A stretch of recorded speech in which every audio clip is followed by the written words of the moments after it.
اللہ کا مہینہ رجب کا مہینہ ہمارے درمیان ہے. آج میں نے آپ کو کچھ باتیں بتانی ہے کہ جو آپ نے رجب میں کرنی ہے. سبحان اللہ، رجب میں ایک رات آتی ہے اور ایک دن آتا ہے جو بڑا ہی مبارک ہے. وہ 27ویں رجب ہے، وہ شب معراج ہے. وہ رات عبادت میں گزارنی ہے اور وہ دن روزہ رکھنا ہے. اس کی فضیلت کیا ہے؟ نبی پاک علیہ الصلوۃ والسلام کا فرمان عالی شان ہے کہ حضرت ابو ہریرہ رضی اللہ تعالیٰ فرماتے ہیں جو کوئی 27ویں رجب کا روزہ رکھے اللہ عز و جل اس کے لیے 60 مہینے کے روزوں کا ثواب لکھے گا.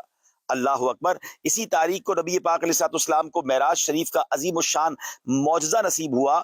چنانچہ اس دن جو روزہ رکھتا ہے، نبی پاک علیہ الصلوۃ والسلام فرماتے ہیں رجب میں ایک دن اور رات ہے، جو اس دن روزہ رکھے اور رات قیام یعنی عبادت کرے تو گویا اس نے 100 سال کے روزے رکھے. فرمایا 100 برس کی شب بیداری کی، اور یہ رجب کی 27ویں رات ہے. تو پتہ چلا 27ویں شب کو عبادت کرنی ہے، 27 رجب کو روزہ رکھنا ہے. اب آئیے ہمیں اس رات کچھ نوافل پڑھنے ہیں. وہ کیا ہیں؟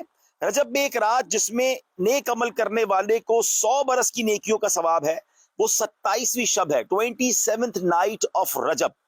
جو اس میں 12 رکعتیں اس طرح پڑھے کہ ہر رکعت میں سورہ فاتحہ اور کوئی ایک سورت، اور ہر 2 رکعت پر التحیات پڑھے، اور 12 پوری ہونے پر سلام پھیرے.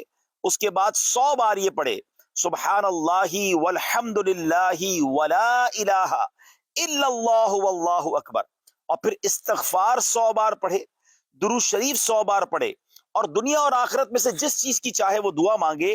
صبح روزہ رکھے تو اللہ پاک اس کی سب دعائیں قبول فرمائے گا سوائے اس دعا کے جو گناہ کے لیے ہو.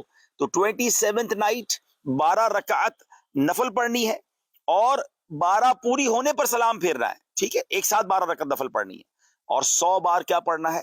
سبحان اللہ والحمد للہ ولا الہ الا اللہ واللہ اکبر. 100 بار استغفر اللہ ربی من کل ذنب واتوب الیہ پڑھ لیں. 100 بار کوئی بھی درود شریف پڑھ لیں، پھر دعا مانگے، انشاءاللہ دعائیں قبول ہوں گی. کسی پریشانی میں ہے، کسی بیماری میں ہے، کسی تکلیف میں ہے، تو یہ رجب کی 27ویں شب کو ٹارگٹ بنا لیں. انشاءاللہ عبادت کریں، 27 رجب کا روزہ رکھیں اور یہ نفل پڑھ لیں.